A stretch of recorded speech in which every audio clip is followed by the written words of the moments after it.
खुलुमबाय जोंहा दायो फैबाय थानाय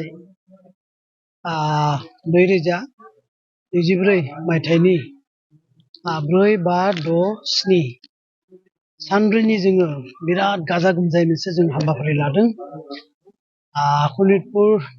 सनितपुरनि माने 10थि 3 बोसोरारि आरो 13थि मिरुनि माने 3 बोसोरारि बे हाबाफारिखौ जोङो खुंनो थाखाय जाजु खालामबाय थादों। जोङो बेवहा बानजाय आफादबो दानाय जाबाय।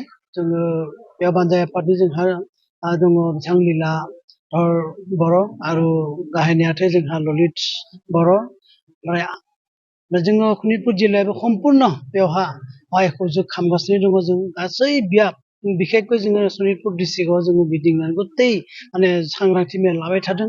सांग्रांथि मेल लाना रायजोफोरखौ जोङो फैबाय थानाय बे खिन्थु जथुम्मायाव जेन गासैबो लैहोर लैहोर फैनो हायो, लैहोर लैहोर फैनानै खामानिखौ मावनो हायो, गासै खामानिया जे मोजाङै जायो। गासै जोंथ' असम आरो असमनि बाहेरा भारतनि बाहेरनिबो जोंथ' माने हादरनिफ्राय फैगोन बिथांमोनखौ जों मोजाङै खुंनो हायो, मोजाङै जोङो बानजायना हरनो हायो। बिनि थाखाय जोङो बिराद मोनसे माने प्रस्तुति सालायबाय थादों आरो प्रस्तुति जाबाय जोंहा। ओंखायनो आङो खावलायदों गासै जोङो असमनि बाहेरा सारा भारताव थानाय, भारतनि बाहेरायाव थानाय बेसेबां हादरफोरनि जोंनि बर' रायजो राजा नोंथांमोन बा बाथौआरि नङै गोजान रायजोआनो जाथों बिथांमोनखौ जोङो खावलायदों। बिथांमोना जोंनि बे जथुम्मायावहा लैहोर लैहोर फैनांगौ। बिथांमोनखौ जोङो मोजाङै बानजायना थिनहरगोन, मोजाङै जाहो लोंहो गासै बेसेबां हायो जों बिथांमोनखौ मान होना थिनहरगोन। ओंखायनो बिथांमोनखौ बे हाबाफारियाव जोङो खामानि फैनो थाखाय जोङो जोंनि सनितपुर जिल्ला आरो बानजाय आफादनिफ्राय जों खावलायहरदों। बे हाबाफारियाव जोंहा बिखेखকৈ जोंहा सबसे गेदेर हाबाफारि आर'जगौमा जागोन। जोंहा आर'जगौमा बे आर'जगौमायावहा जोंहा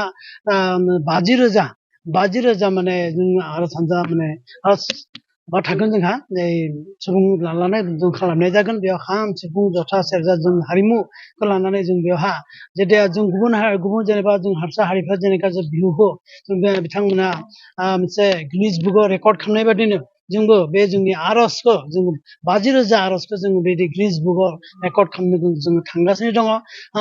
ओंखायनो जों गासै बाथौ रायजोफोरखौ बे हाबाफारियावहा जोङो आर'जगौमायावहा जों बाहागो लानो जों खावलायदों। आरो लोगोसे बिनि लोगोआवनो जोंहा जोंनि बाथौइज्म जोङो इज्म लिरनो हानायनि मोनसे लामायाव फैबाय थादों। बे लामानि खारनै जोङो जोंनि भारतनि गृह मन्त्रि बिथां अमित शाहखौ जों लेंहरनाय जादों।